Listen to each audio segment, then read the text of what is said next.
Promote your brand here at Viral Hip Hop News. Email me, samant@vhiphopnews.com. No, wait, let's go. Back again. Let's talk about current day with Kanye West.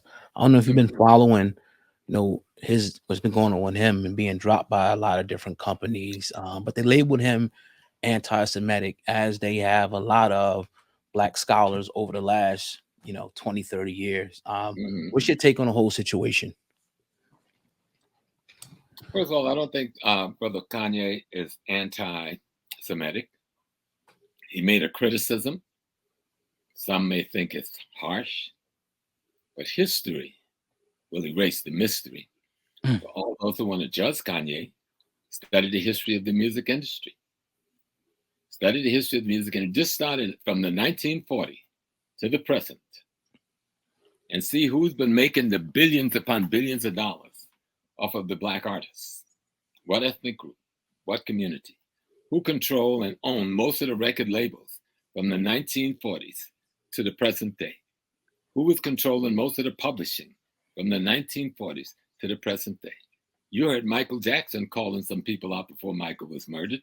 He was trying to tell you. Sam Cooke was calling them out before Sam was murdered. He was trying to tell us way back then, 1964. But we haven't been listening because we didn't have enough people in this thing to really see. I talked to Brother Tupac, the youngster, 2 days before he was killed. And he told me that him and Bim, and like, I don't have to make this up, because anybody know me, I know that family, and my children knew him well, and he knew me well. And we were talking. He had called to talk to one of my children. And then I was handed the phone to Dad, Pac want to talk to you. So I was beating him up for something else, the kind of things uncles and fathers do with behavior. And then he said he wanted to talk. And I said, okay. He said, I'll be in New York next week. I'm down in Vegas now. We're going to the Spike thing. I said, okay, cool. He said, but I want you to know that the rift between me and Biggie, that ain't real.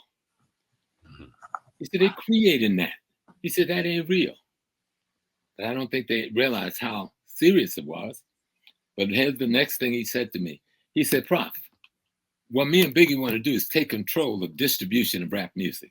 I said, oh boy, do you know what you're going up against? Do you understand the organized criminal networks you're going up against and the two major ethnic groups that run it? He said, yeah, we do. I said, well, you and Biggie can't do no shit like this. He said, we're not alone. We are organizing other young rappers. And he was dead within 48 hours of that conversation I had with him. A couple of other brothers were murdered in New Jersey. One of his cousin, another young rapper, who was, y'all know their names better than me. I'm old. I don't remember everything. But Tupac wasn't the only one that was killed around that issue. I remember James and Toomey was the first one that told me, God bless his soul, about something called the Columbia study. Columbia Records paid Harvard University, I think in the 50s or late 60s or something, to study how to control the music industry, because they were having so many conflicts with Black folks because they had them in such draconian contracts. People were ready to shoot some people. And so the study that came out of Harvard University that was paid for by Columbia Records said, if you control distribution, you can let them have their labels, you can give them anything else they want, but control distribution. From there, you control the industry. Okay? Kanye understands this. And they move against Kanye because they looked up and said, oh, shit.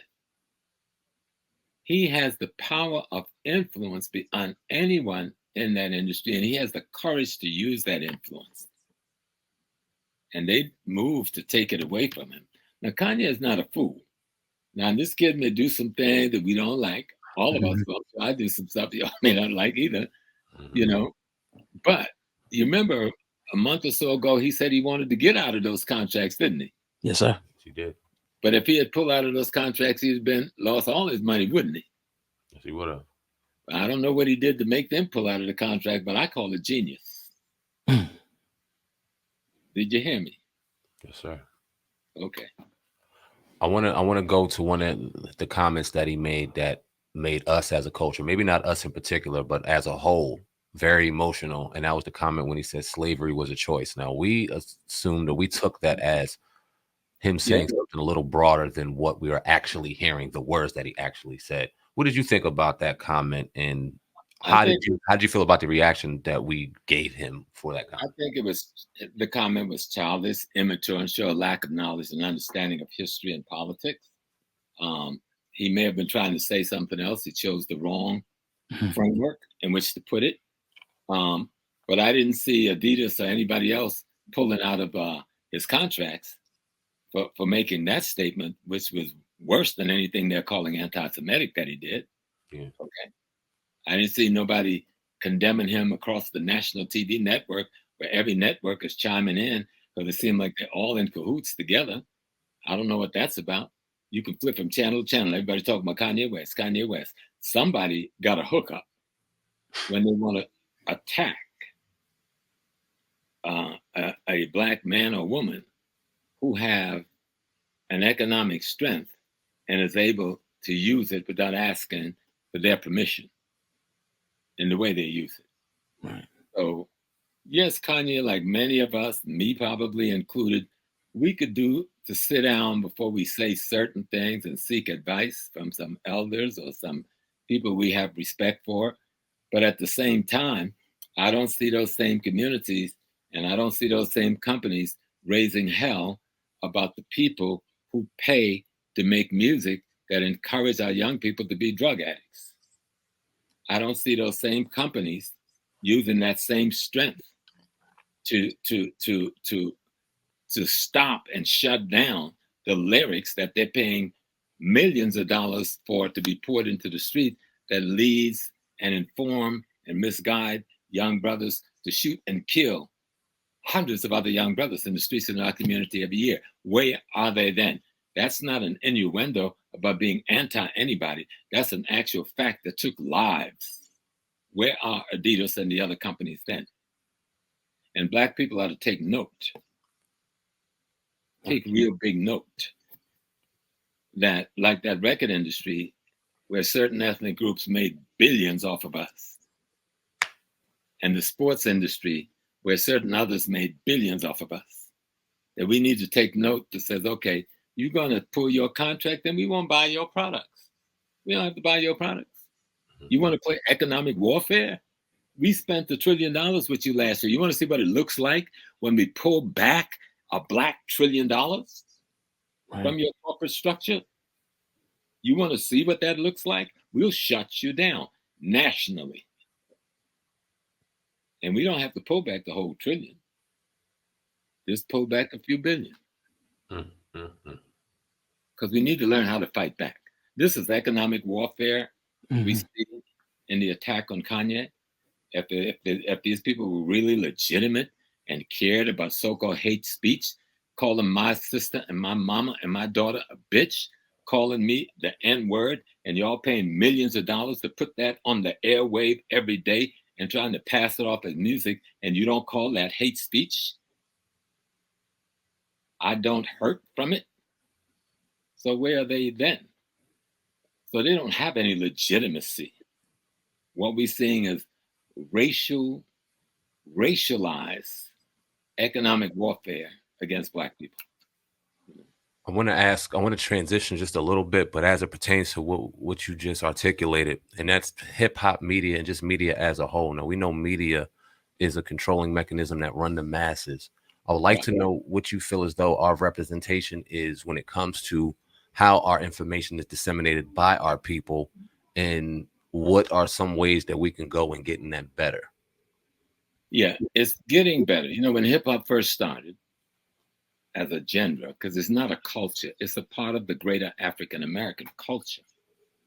It is a music genre that's a part of the culture, like jazz was and rhythm and blues was. And it's one of the most powerful, because people don't really see what hip hop really was. Imagine, up until hip hop, we had access to music schools and high school and junior high. We had access to all kinds of music programs and drum and bugle corps. Something happened after the 60s, and they decided we got to cut them off from the music. Somebody realized that if we can control the music, we can control the behavior of the young Black community. Mm. Because it's the young Black community that was marching with Dr. King. Yeah, he had a few elder brothers and sisters with him, but the 90% of those people following Dr. King, they were teenagers. It was teenagers that made up the Black Panther Party.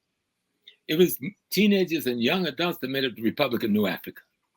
It was young adults and teens that made up the Black Liberation Army. Somebody saw that and they had to figure out, wait a minute, how do we control the propaganda? How do we control the information that's influencing that behavior? So they cut us off from the music. Think back and remember when they took music out of schools, took the bands off the streets, took the drum and bugle corps out of the Haru and all the other places around the country. Like, damn, it happened almost overnight by 1970. And then something happened. The spirit, the ancestors and the gods of African people showed the Black youth how to take his tongue and his palate and create a music without instrument. You know how friggin' phenomenal that is? Yeah. And that music now dominates the whole world. Japan, Korea, Sweden, Africa, China. That innovation on the tools that God gave you, using your rhythm and your rhymes, which was your African inner spirit and vibration, to tell your story, to do social commentary, to tell your people what's up and what's going on. And if you remember in the beginning, they laughed. That rap thing ain't going nowhere. I mean, this thing gonna come past and blow. And they look up one day and it was dominating the social ecology. And then they said, we got to take it over. And we not only got to take it over, like we always do Black music, but we got to take that powerful influencing tool and turn it on the very people that they were trying to save. And that's when you saw lyrics change. And you saw guys like Cohen and Jimmy Iovine and Kilman and others in that industry began to promote what we then later called gangster rap, where you're encouraging drug use, where you're glorifying drug use, where you're glorifying calling your women by demeaning name, where you're glorifying the N-word, and you're paying people millions of dollars for doing that. If they were doing that to any other community, it would have been shut down in 2 minutes. But even when that was going on, there was still the young Black men and women, you know, getting through, making the breakthrough with rap music that was good for our soul, and hip-hop dialogue that was good for our soul. Because all of hip-hop wasn't gangster rap. And even all of gangster rap wasn't profane.